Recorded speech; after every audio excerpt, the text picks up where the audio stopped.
Hey everybody, welcome back to Eternal Midnight. I'm Chad and I'm here with, as usual, Santino. What's going What's up? on? What's up, everybody? And happy Halloween. It's Halloween month. Another Halloween, another horror franchise. And I think you haven't really said it, but I could tell almost since Freddy versus Jason, you've kind of been maybe looking forward to this franchise a bit. Oh yeah, I have. And after watching A Nightmare on Elm Street, I'm glad I did because this is really one of the unique takes on horror I've ever seen. Because it all deals with what I like about A Nightmare on Elm Street is and the franchise in general is that it all deals with something humans do, nightmares. At one point in our lives, we had a nightmare. At one point in our lives, whether it's falling from the sky or being chased by a monster, we've had a nightmare. So Wes Craven took that and made it into a franchise. So yeah, So yeah, like you just said, basically Nightmare on Elm Street. That is what we're doing for Halloween this year. And yeah, starting from the beginning. So before we jump into this first movie, what was your thoughts going into this franchise? You've as of right now you've watched the first four, correct? yes. What were you expecting stuff on the level of Friday the 13th and Halloween? Were you expecting Yeah, worse, a actually, little kind of better? was. I thought like, okay, Freddy is gonna be this big bad serial killer, and he's gonna be killing a lot of people in his dreams. But when I look at it, it was like, wow, Freddy has the lowest kill count out of all of Michael Myers and Jason. And now Freddy. It's like, I think even the Leprechaun is big because I guess Freddy likes to do it really personal. Oh, just wait until we hit the worst one of the franchise. You'll see his kill count skyrockets. All right. But yeah, so before we get to that atrocity, let's start at the very beginning. The 1984 classic A Nightmare on Elm Street. Santino, first thoughts. I loved it. It really is. I can see why this was a classic 80s horror movie because it it is iconic. Like I've seen like parodies and stuff of Nightmare on Elm Street, like for example Rick and Morty with like Scary Terry and in the boiler room. Like, oh, so that is where it's from. All right, that makes sense now. And it's like, and you have those the iconic death of Johnny Depp, where he falls into the bed and the blood comes out and the blood goes off to one side. It's like, oh wow, that is cool. It's like Imagine being his mom in that. Like, imagine if that actually happened, and imagine being his mom. You traumatized would for be life. so scarred. You'd, as bad as this sounds, you'd probably be so scarred. You probably would just off yourself at some point. Because how would you recover from seeing that happen to your kid? I wouldn't. I wouldn't. Ah. So yeah, okay. So then basically, Nightmare on Elm Street. Like when I look at it, it's a very simple plot. You know, you have the final girl, which is what's her name again? It's not Tina, Nancy. right? Nancy. There you go, Nancy Thompson. So you have the final girl, Nancy Thompson, experiencing dreams, and I like how it's a very like unraveling the mystery of the thread because you know the adults are clearly hiding something, and you don't know like who like I put myself in the mindset of okay, watching this for the first time in an 80s horror movie scenario, what it would be like. Because I obviously knew who Freddy Krueger was. I knew the story of like, oh, he was this murderer who killed a bunch of kids, and now he has the power to invade other people's dreams and kill them there. So like, but putting in myself in like the first time viewer mode, I was like, this must have been really really cool to like unravel the mystery of who Freddy Krueger was because you have that very beginning opening credits of like him making the finger glove hand, and then A Nightmare on Elm Street, and then you find out through like the entire movie about oh this was this serial killer. I was like, that's cool. So yeah. Yeah, it's definitely it's more well written than any of the Friday the 13th Oh movies. yeah, yeah. And I'm not even saying that just because it's Wes Craven. I genuinely think most of these movies are far more well written than any of the Friday movies, like Oh yeah, I agree. without even a contest. Yeah, I agree in there. It really, it really is like a unique take on horror, and it's like it almost feels like this was like the '80s version of Paranormal Activity, where it's like in the sense that when Paranormal Activity came out, it was so scary because they were look there was a new way of looking at horror. You know how it was like found footage, and it was all shot through found footage. So it's like well, technically, of course, the Blair Witch Project did that first, but like Paranormal Activity is the one where, like, from what I understand, really made it like a genre. So like, seeing the bed move and seeing the the tables move and chairs move, that's like relatable because when you're in your house, you can see it happen. But like, I'm guessing in '80s horror, A Nightmare on Elm Street, when you dream, like everyone's scared of that. I'm sure people got nightmares after this movie for sure.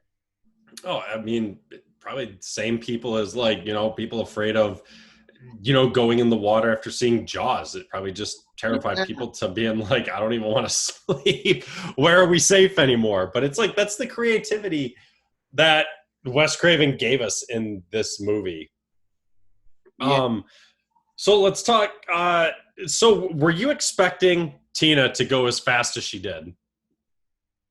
Yes, because I knew the main character was Oh, so you already knew. Nancy Thompson. I knew that Nancy Thompson was the main character because I heard of, I was around when Nightmare on Elm Street was like happening. Like when the remake came out in 2010.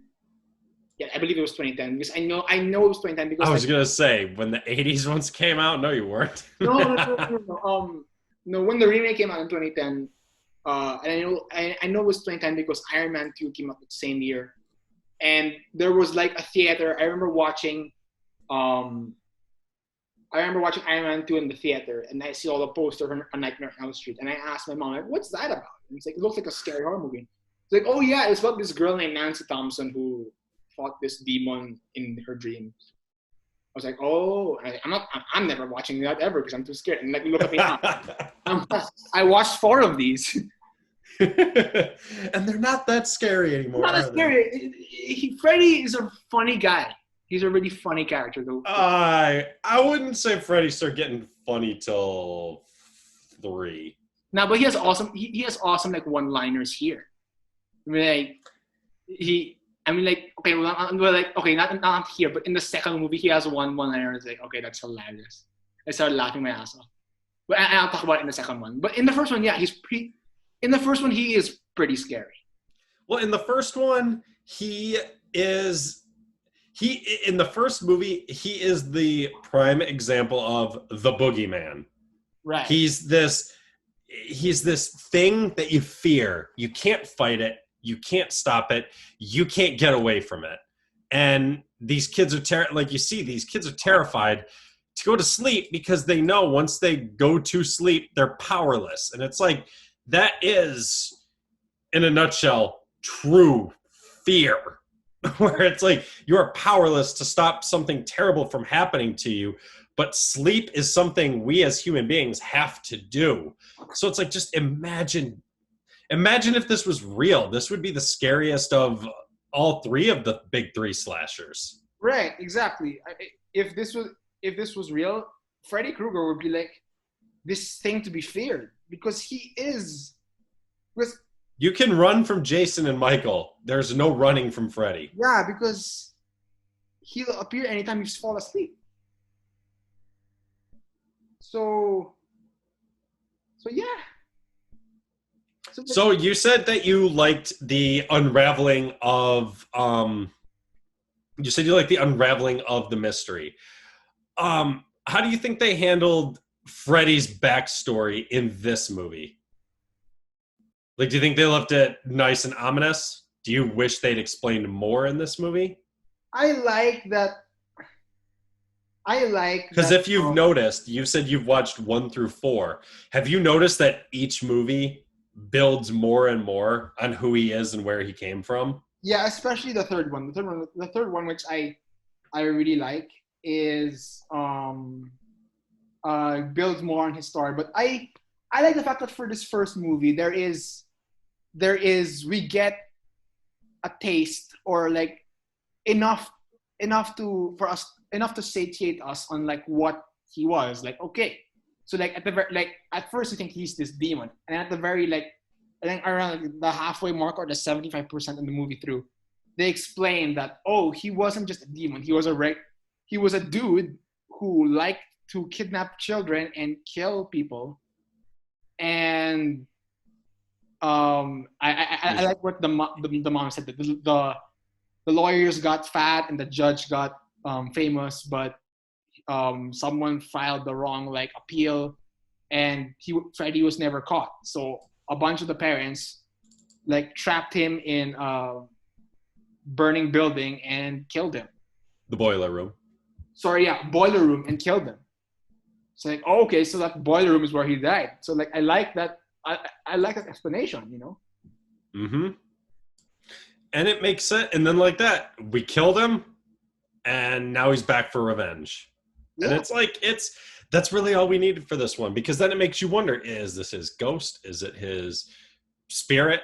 Is it like what is going on? And then like, so what did you think of that ending after Nancy, beat Freddy and stepped out into the sunlight? What did you think of that quick segment right there?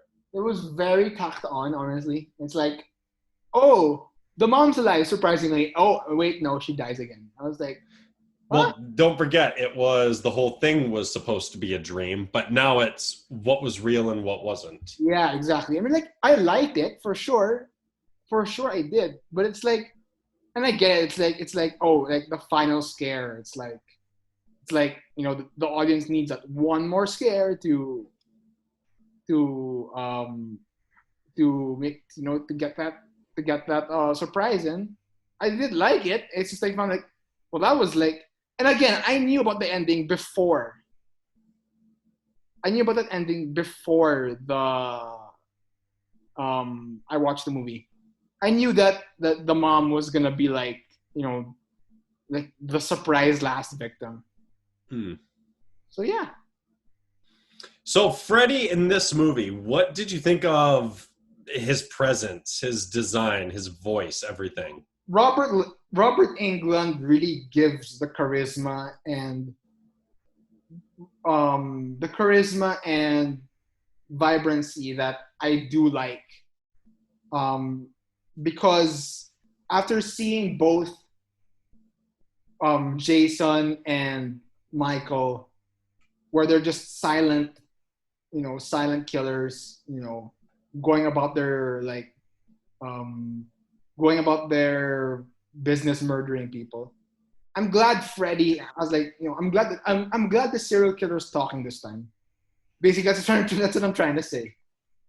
And it did something different. And what I like about Freddy in this one is, I'm not sure at what point you noticed it, but did you notice how much different his voice sounded in this and 2 than he did in 3? Yeah. He was more scary in 2.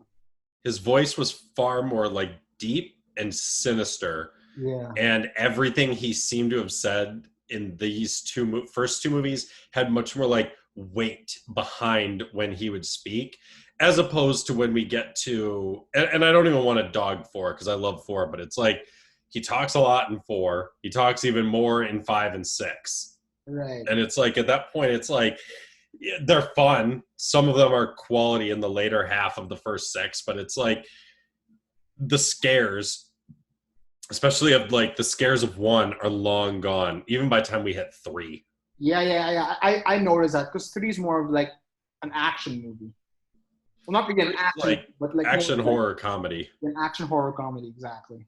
What a weird mishmash. But yeah, this first one, absolute 80s slasher classic. It was so good rewatching it for this, because it's like out of the big 3, I don't know why, but I probably watched Nightmare the least out of the big 3 franchises. Yeah, I know you watch Halloween the most.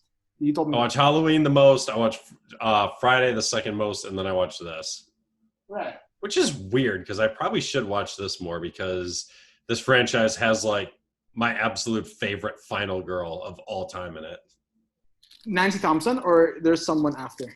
Oh, there's someone later. Oh, that I have seen. Is it Patricia Arquette from the third one? Fuck no. No, it's Alice. Oh, the one from 4. Yep. Oh, she was okay. I didn't. Oh, how dare you. We'll get there. But yeah, just with this first one, yeah, overall, this movie was great. I mean, it's we'll talk about the remake another day, but it's like the remake just didn't touch this one. Yeah, I understand that. So, anything left for you on this one? Are you ready to move on? I'm ready to move on. I'm good. All right. So, moving on to the movie with a title that doesn't make sense. Who's Freddy getting revenge on? Because Jesse's the new kid in town, so his parents had nothing to do with killing him. This movie was hilarious. I love this movie. It is so fun to watch this, honestly. Isn't it? I love this movie. It's so just go ahead. What do you love about it? First of all, I love the fact that we have countless shots of Jesse waking up in cold sweat. Like, if I took a shot of vodka every time I saw it happen in the movie, I'd probably be passed out drunk halfway through. Did you burst out laughing that first scene when he his mom, dad, and sister were downstairs eating breakfast on the very first morning, and you just hear him scream bloody murder, and his sister's like, "Why can't he sleep?" Oh, he's okay. His scream was hilarious. I loved it. He's like the first male scream queen. Yeah, it was hilarious, dude. Like, I have no idea why. Why it was so funny? Yeah, but it was like, ah! And this movie was very, okay, I didn't want to offend anyone, but I had to say it. This movie was very gay. Nope. No. You're not the first person to see that. That's pretty much what there's whole analogies that have come out about this film being like, that's what this was. Like, Jesse was gay and Freddy was in him trying to be like, dude, you're actually gay. You're not straight. Yeah. This was very gay because you have this scene with the PE coach, right? And he was the first one. We see him in this gay bar, and I was like, is this a dream? I can't tell. Oh, it's reality. And well, he did walk up to the bar and say a beer, and then they just gave him a beer. And then you have this Alice who I swear to God, I really thought, or I was that a young Meryl Streep? No. And wait, what did you call her? Alice, right? Was it? No. What was her name? Lisa. There you go. See, I'm getting confused with all the final girls. Lisa, who was a young Meryl Streep, I swear. Lisa's actually I've seen some people go through and do some very shallow videos where they rank a bunch of final girls, and they always put her so low, and I'm like, I think Lisa's actually extremely pretty. Yeah, but I swear to God, she looked like a young Meryl Streep. I was watching this and I was like, this girl looks like Meryl Streep. And I should I'll ask, as I put it in the background, I'll ask Chad about this when we do the podcast. That was really a young Meryl Streep. I know in the third one that guy, there was a young Lawrence Fishburne in number 3. Yep. You like that? Yeah, and I know that there was in part 1, I forgot to mention this. Elise Rayner from Insidious was there as one of the teachers. Oh, hey, shit, that's Elise Rayner. Well, actually, do you know who that is, right? Which one? Lin Shaye. Yeah, Lin Shaye. I know the actress. Her brother, Robert Shaye, was basically the head of New Line Cinema. Oh, that makes sense now. See, I was like, damn, in the first one you had Johnny Depp and Elise Rayner or Lin Shaye as as side characters. And in the third one you have Lawrence Fishburne and Patricia Arquette as characters also there. So it's like, damn. So like, I wouldn't be surprised if that was like I was honestly telling myself I wouldn't be surprised if that's like a young Meryl Streep before she made her big break. Well, here's the cool thing. The the Nightmare on Elm Street franchise is basically called it's like the building block of New Line Cinema. Like it was called like the house that Freddy built because without Nightmare on Elm Street, like New Line Cinema was barely making any money. And so that's why they started pumping these movies out because they're like they make us money, keep making them. I see. Okay. Which I do give respect because it's like, while I look at that and go, okay, some of these might have just been soulish cash grabs. As you've seen, they're all creative cash grabs, at least, in my opinion. I mean, like, and they did take that money and we're like, we can take this money and make other projects finally. We don't have to dump every penny we made into the next one and just hope to keep collecting. It's like they used it to do other projects as well. So genius. Yeah, I swear, it really is good. Really Actually, it's funny that you said that real quick about Lisa because I just went to the Wikipedia page. It says, next to Lisa's name, producer Rachel Talalay later said that Kim Myers played Lisa Weber, that Kim Myers' casting was partly because she looked like a young Meryl Streep and would possibly gain them more attention at the box office. See, I knew it.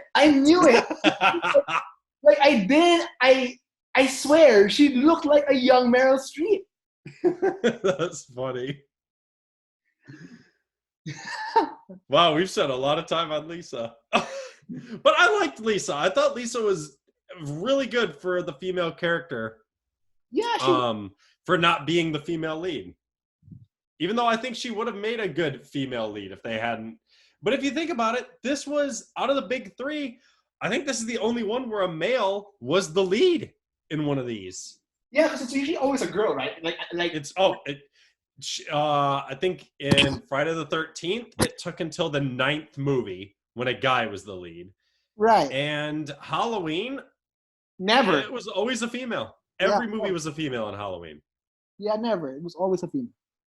So I like it. Hey, I like it that in the second movie of Nightmare on Elm Street, we have a lead guy. I mean, like, no disrespect to Final Girls. I love Final Girls, but like, it was nice to have like a gay guy once because like that was a unique thing. I wasn't expecting to see. I don't think a lot of people were back then either. Yeah. No, I enjoyed this one. This one usually gets shit on pretty badly. This is one people usually put way down at the bottom. I mean, like, I can see why it's at the bottom because it's like it does not really have anything to do with like the main like story. And yeah, Freddy. But there was no story yet. Yeah. Same as you got to remember this. It's same as same as like Halloween when they did Halloween 3. Michael Myers' story was done, and in this one they hadn't really nailed down the continuation of what they eventually went with like Dream Warriors and beyond that. So it's like I can't really fault them for this one being the black sheep. Yeah, I can't fault. Yeah, okay. Again, it was like Season of the Witch, where it's like the black sheep of things, but it's fine. Yeah, that doesn't make it bad. I mean, it was still interesting because like I've seen people say it. They're like, like Freddy doesn't want to come back to life. He doesn't do anything like that in 3, 4, and 5. And it's like, yeah, but those came after this. So it's like they hadn't established those rules yet because it's like maybe he realized, hey, look how easy Nancy beat me at the end of the first one by turning her back on me and not being afraid. Fine, leave the dream world and enter the real world. I mean, you saw how many of those kids he slaughtered at the pool party. That was hilarious. I love it. I was going to say, like, okay, this has one of the best lines I've ever seen from a Nightmare on Elm Street movie because I love that guy who was trying to negotiate with Freddy. It's like, hey, we can help you. And then he stabs him. Help yourself, fucker. I was like, and throws him in the pool. I was like, okay, that was hilarious. I started laughing at him. I always love that scene too, where he's like standing there and he like raises his arms out and the flames flap. You are all my children now. It's Yeah. like, oh shit. Oh, and the but so speak. Probably my favorite scene that like has some amazing effects, but also is like one of the like yeah the gayest scenes is when Jesse runs from the pool party and he goes to Rod's house. Oh yeah, that was hilarious. And Rod's like, dude, go back and bang Lisa. And he's like, why are you in my room? But it's like Freddy ripping his way out of Jesse was just awesome looking. That was awesome, honestly. I love Oh, let's see.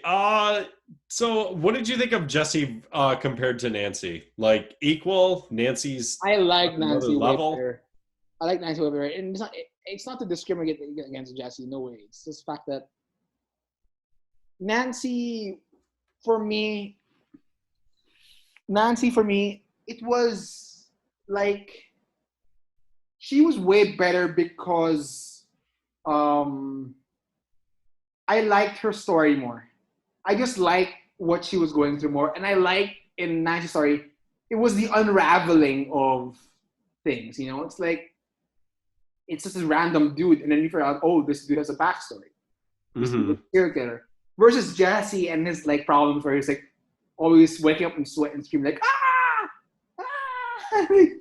Like, yeah, I mean, it was fun to watch, but like if I'm being honest, I will never like probably like um go back and revisit this unless I see it with like the eyes of like maybe I'll have a better time if I was drunk for this because like it was really just like a mid tier adventure compared to the other two that come after that. Yeah, fair enough. By the way, do you want to know some cool trivia about Grady? What?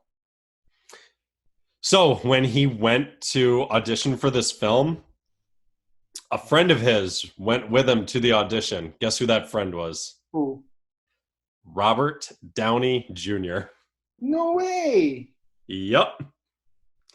He talks about it on the Never Sleep Again documentary, which it's long, but I do encourage you to watch it at some point. You'd really enjoy watching that documentary. I'll check it out.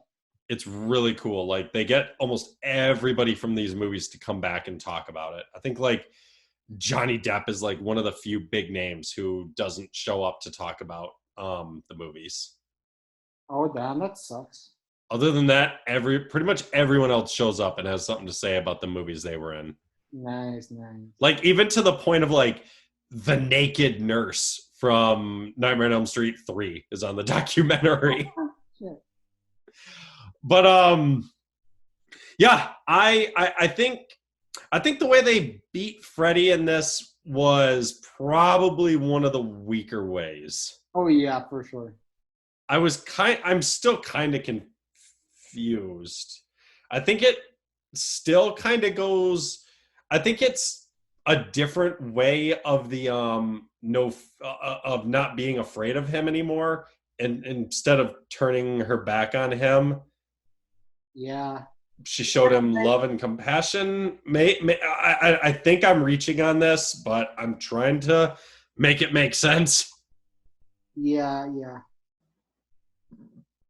Yeah, I think it's kind of like I want to show my love for you. And like, see, he's not gay. Yeah. Yeah, I don't know. The way they beat him, I thought was weak. Yeah, I know. I know. But overall, I mean, yeah, I don't have this one. Like, this one, like, obviously isn't in my top 3, but I don't, like, I've seen people put it dead last, and I'm like, no, no, no, no, no, no. No, no, no, no, no. There's far worse that This go one to the dead last spot. So, any closing thoughts on part 2? No, that's it. That's good. I'm done. All right. Well, that wraps up Nightmare on Elm Street 1 and 2. We're just getting the ball rolling, and next week we'll be talking about 2 of the much bigger and flashier films, Dream Warriors and The Dream Master. So, thank you for listening in. We'll see you in a week. This is Chad. Good night. Santino signing off.